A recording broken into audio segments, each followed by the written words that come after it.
Je suis ravi de vous retrouver ici sur le plateau d'AgriWeb TV en direct du Salon de l'Agriculture Nouvelle-Aquitaine. Et nous allons parler équins, même si à l'image on avait le ring derrière nous et ce sont des bovins, mais nous allons parler d'équins, Équitaine, l'édition 2025. Et nous allons donner la parole à des éleveurs habitués du salon.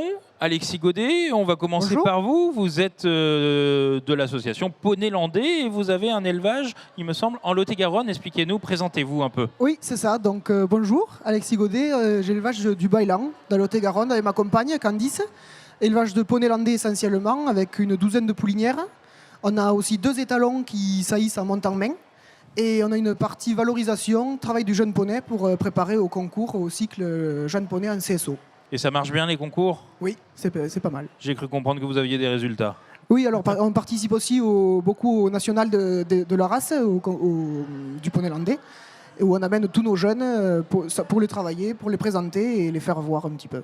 Bon, pour un néophyte comme moi, qu'est-ce que le poney landais? Le poney, pour moi, c'était petit, etc. Alors non, j'ai vous avez l'impression qu'on va en voir à l'écran. Présentez-nous cette race et quelles sont ses spécificités. Donc déjà, le poney landais, vous avez toutes les tailles, de 1m18 à 1m48. C'est quasiment un petit cheval, et dans le modèle, c'est un petit cheval. En poney landais, on n'a que 3 robes autorisées, donc la robe, c'est la couleur. Voilà. On a le noir, comme sur la photo, l'alezan, donc marron clair, et le bai, marron, avec les pattes et les crênes noires. Voilà. Donc, oui, quelles sont ses spécificités alors? Alors aujourd'hui, il est utilisé pour le sport, il est très polyvalent. Donc sport, pour l'enseignement, très bon poney de club, attelage, et après toutes les disciplines, pony games, horseball, il est utilisé dans toutes les disciplines. J'allais vous demander, vous, comment vous êtes tombé dedans? C'est petit? Oui, alors dans les chevaux tout petits, et après par le biais de connaissances dans le poney landais. Oui, parce que vous êtes du Lot-et-Garonne, mais vous faites du poney landais. Voilà, mais c'est une race que j'ai eu l'occasion de rencontrer, que j'ai de suite aimé pour son très bon mental, c'est-à-dire son bon caractère. Et pour un poney qui est destiné aux enfants, c'est quand même une caractéristique première. J'allais dire le poney landais, donc vous me disiez le berceau de la race, c'est dans les Landes. Oui, c'est ça. Nous un peu son historique. C'est ça. Alors c'est originaire du sud-ouest, du département des Landes. À l'origine, il y avait 2 types de poneys. Donc le poney laidon qui vivait dans les pins, en milieu pauvre et acide, donc un plus petit poney, pas très costaud. Et ensuite, on avait le poney bartais, donc qui vivait dans les barthes, les prairies inondables le long du fleuve de l'Adour, voilà, qui était plus grand et plus costaud. Ce poney, il servait surtout au travail dans les fermes, au travail de très léger. Donc forcément, quand les tracteurs sont arrivés, on n'en a plus trop eu besoin, ce qui a causé la disparition du laidon. Voilà. Et donc celui qu'on a aujourd'hui, c'est la souche barthaise, qui a connu encore des évolutions et qui tend à s'orienter un petit peu vers le sport pour les disciplines dont on l'utilise aujourd'hui. Très bien. Et donc, j'allais vous demander, vous êtes un habitué d'Équitaine? Oui. Alors moi, personnellement, ça fait 3-4 ans que je viens, mais avec l'association, ça fait plus de 20 ans qu'on est sur ce type d'événement. Et vous proposez quoi sur Équitaine? Alors on a un stand poney landais avec 4 poneys. On participe à toutes les démonstrations sur la carrière, aux présentations de races. Aujourd'hui, il y a une compétition d'Equidé Cup où on a 4 poneys landais qui participent. Et on est là pour vous accueillir, pour vous parler du poney landais. Oui, vous avez du monde qui vient pour vous poser des questions? Nous demander des renseignements. Qu'est-ce que c'est que ce poney? Parce que c'est pas très connu pour l'instant. On fait tout pour, et des gens qui viennent chercher des renseignements et qui sont très intéressés. On sait combien il y a de poneys landais en France, à peu près? Alors de poneys landais, il doit y en avoir, on n'a pas l'effectif total, mais il y a une centaine de juments qui sont mises à la reproduction chaque année, pour à peu près 60-70 naissances. Ça fait beaucoup, ça fait pas beaucoup? C'est pas énorme, mais il faut quand même noter que ça augmente. Il y a pas mal de nouveaux éleveurs, pas mal de nouvelles juments mises à la reproduction, donc c'est en bonne voie. Bon, mais merci en tout cas Alexis de nous avoir éclairé. Elisabeth, vous, c'est un autre cheval, c'est le Mérens. Expliquez-moi un peu ce que c'est que le Mérens. Lui, il est originaire d'un département voisin, l'Ariège. C'est l'Ariège, oui. C'est les montagnes, cheval montagnard. Et vous, vous êtes situé en Lot-et-Garonne également? Alors nous, on est en Lot-et-Garonne, on est éleveur de Mérens, voilà, dans les vallées du Lot-et-Garonne. Et on fait partie du Sherpa Aquitaine, Mérens, voilà, pour représenter la race. Vous avez plusieurs Sherpas. Et vous avez le Sherpa France, plus toutes les régions qui ont les Sherpas. Aquitaine, Grande-Bretagne, voilà, tout un tas de Sherpas pour représenter le Merinx. Votre élevage des granges, vous avez combien de chevaux exclusivement des Mérins Que du Mérins. Ça fait 20 ans qu'on prépare cette race et qu'on valorise cette race. On a une 32 Mérins, voilà, 32, 35 Mérins, parce qu'il y a des naissances qui arrivent. Ah. Voilà, donc ça va un peu augmenter le cheptel. On a un étalon qui est né à la maison et qu'on a fait valider étalon il y a 10 ans maintenant. Voilà. Et après, avec le Merinx, c'est un cheval très polyvalent aussi, qui ressemble un peu au hollandais, un peu plus trapu, 1,50 m au garrot, autorisé une pelote blanche sur le chanfrein. Et c'est un cheval qui est, qui passe partout, qui a un pied très sûr. C'est un cheval que on peut mettre à l'attelage pour les balades, les concours de trek, oui, parce qu'ils sont très bons en concours de trek. Voilà, c'est un cheval très très polyvalent aussi et très calme, sans froid. J'allais vous demander les spécificités, vous les avez un peu décrites, mais justement, on voyait un peu à l'écran, c'est un cheval assez imposant effectivement par rapport au poney landais que nous venons de voir. C'est un cheval qui est un peu imposant, c'est un cheval qui peut faire un adulte à 12 ans, il fait quoi, 600, entre 600 et 700 kilos. On affine beaucoup le Merinx aussi maintenant, tout en restant. On le voit, celui-là est peut-être un peu plus fin. Voilà, celui-là, vous voyez, il a une pelote, lui. Oui. Mais il a fait. C'est un cheval qui est un peu plus fin, qui fait il doit faire 1,48 m au garrot, lui. C'est très polyvalent. C'est un cheval qui est très très bon pour les enfants et pour l'attelage aussi, parce que, comme on dit chez nous, il a un beau popotin. Au moins c'est bien dit. Et en quoi, en fait, vous disiez, oui, il peut faire aussi du trek. C'est quoi le trek?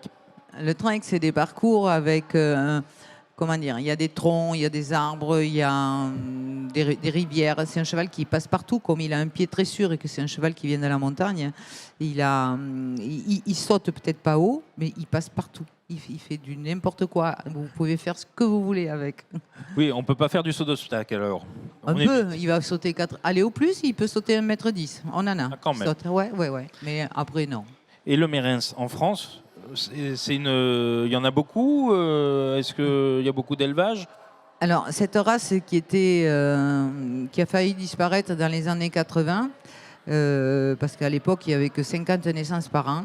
Et heureusement, après l'arrêt des haras, par le biais de plusieurs éleveurs, elle a été mobilisée pour relancer l'élevage. Et cette année, en 2025, on est remonté à 350 naissances. Ce qui valorise quand même beaucoup plus le Merinx, parce que les éleveurs s'en occupent, on essaye à travailler avec la génétique, on essaye à le valoriser dans tous les sens pour ne pas perdre cette race. Sinon, on va retomber comme dans les années 80. On n'a plus les haras et ça nous manque beaucoup aussi. Exactement. Et le Mérins, vous, comment vous êtes tombé dans la marmite? J'allais dire, non, comment vous avez été passionné par Alors, le Mérins, je l'ai connu, moi, il y a 20 ans, puisqu'on est éleveur depuis 20 ans. Et on est tombé dans la marmite, justement, parce que c'est un cheval qui est posé. Et pour valoriser cette race, nous, on avait choisi de faire de la fabrication de cosmétiques sur la ferme. Donc, on valorise comme ça le Mérins en revendant les poulains pour le maraîchage, comme je vous ai dit tout à l'heure. Et on fait des cosmétiques à base de lait de jument. Voilà, qu'on fabrique sur notre ferme, pas dans un laboratoire, et qu'on commercialise dans des magasins ou les magasins de producteurs et sur les foires comme Aquitaine.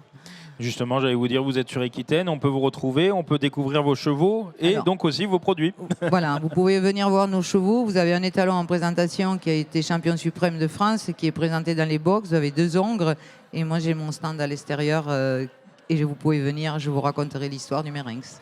Très bien, bon. Donc, une adresse ici sur Aquitaine pour vous découvrir, Elisabeth. Allez, on va parler du Potioc. Le Potioc, qu'est-ce que c'est que cette race? Miguel, donc vous êtes dans le Pays Basque.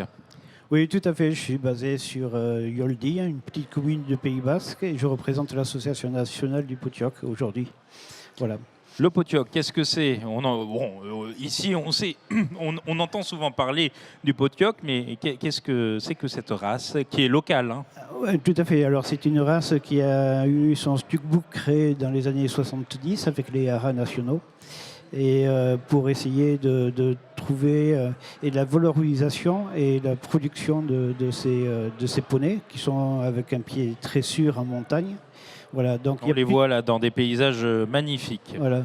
Donc, on a plusieurs catégories de poneys Potioc. Donc, on a 2 livrets, le A et le B. Le livret A, c'est du pur Potioc, père et mère Potioc, avec une différenciation entre les chevaux qui sont élevés en montagne 9 mois de l'année et ceux qui sont élevés en prairie, qui ont un prix un peu plus de taille dû à la nourriture un peu plus appétante. Voilà.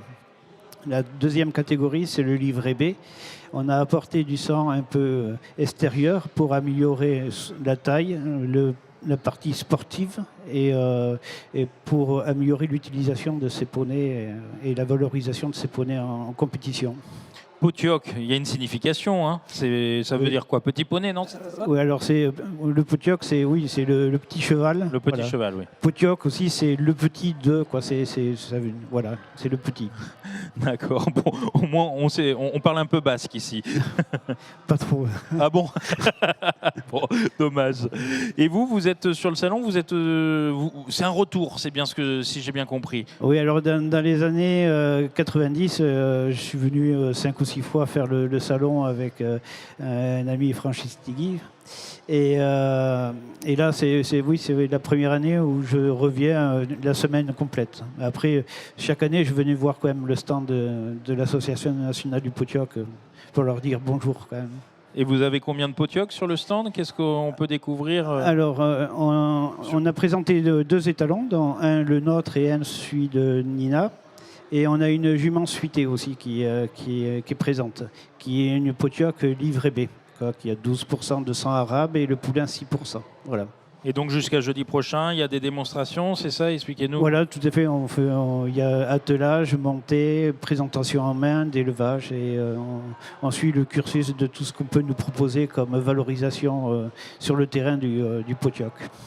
Les spécificités du Potioc, vous l'avez rapidement dit. Est-ce qu'il y a des spécificités particulières de cette race? C'est un Potioc très polyvalent. Et il s'adapte à toute discipline, que ce soit l'attelage, obstacle, randonnée, endurance. C'est vraiment un poney polyvalent qui est vraiment proche de l'homme et qui a un pied très sûr, puisque de toute façon, il a été élevé pendant des millénaires en montagne. Donc c'est un animal qui, par sa sélection, est déjà un animal très agile. Et on le voit, il y a 2 couleurs, c'est ça? Il est souvent tacheté un peu Alors oui, au niveau robe des Potioc, on a le noir, le B, l'alezan. Et on a aussi la possibilité d'avoir du pie. Donc on peut avoir du pie alezan, du pie B ou du pie noir. Voilà. Et pareil, il est plutôt assez haut sur pattes finalement. Moi, quand on dit petit cheval, je trouve que sur ces photos, il est un peu grand. Bon, alors, on est comme moi. Suivant les conditions d'élevage, on peut en trouver à des poneys de 1m20, 1m25. De toute façon, la race, le Stuckbook de la race, c'est 1,17 jusqu'à 1,47. Donc on a cette plage de mensuration.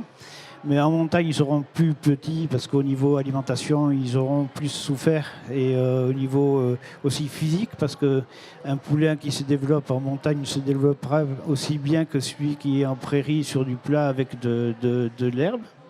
Donc on a des tailles plus petites qui sont plus adaptées à cet environnement, à ce milieu-là. Et après, on a des poneys qui arrivent à 1m40 sans problème. Oui.